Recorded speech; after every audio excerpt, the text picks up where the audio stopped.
na nafasi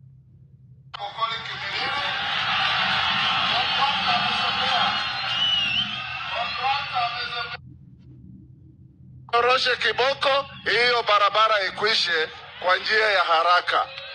Pia Mheshimiwa Rais, kwa niaba ya watu wa Bungoma na kushukuru sana. Ulikuwa na nafasi ya level 6 hospital 2 Kenya hii, moja ikaenda Kericho, ingine ikakuja Bungoma. Watu wa Bungoma wanakushukuru sana. Kutoka leo wananchi, hiyo hospitali ikiisha, mkienda Eldoret mnaenda Starehe. Matibabu itakuwa hapa Sichei. Kila mtu ataenda hapo matibabu, tukienda huko tuende mambo ingine. Jambo la tatu, mwema tukushukuru. Zamani tulikuwa tunaenda Kisumu, tunaenda Nairobi kutafuta passport. Sasa passport inapatikana hapa Bungoma. Na nitaambia ofisi yako, kwa sababu tuna huduma center hapa, wanaweza kufanya collection of data hapa na kupeleka Bungoma kuprocess passport. Watu wanakuja hapa, wanalipa, alafu passport zinatolewa Bungoma. Hiyo itasaidia wananchi wetu sana. Jambo la 4, ndugu zangu, sisi ni wakulima. Na region yetu hii tulikuwa tunalima kahawa sana.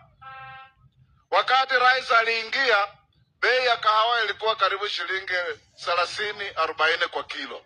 Sasa imefika 160.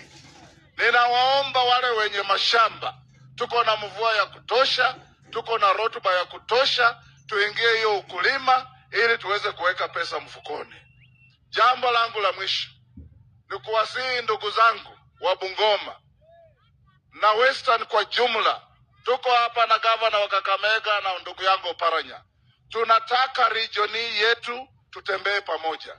Kakamega, Vihiga, Bungoma, Busia, Trans Nzoia. Tusimame pamoja ili 2027 tuinue Rais Ruto second term awe 10 bila break. Alafu ikifika 2032 yeye naye atasimama nyuma yetu kutuinua sisi tuende mbele. Tutakuwa hivyo. Sasa Bungoma mnasemaje? Mnasemaje? Hebu nione tutam ya Rais Ruto, tutam. My brothers and sisters, I stand before you and covenant with you and promise you that we will work together, that we will love each other. And I want to assure you, I love you for free because you have given me the love that I deserve. Well, I'm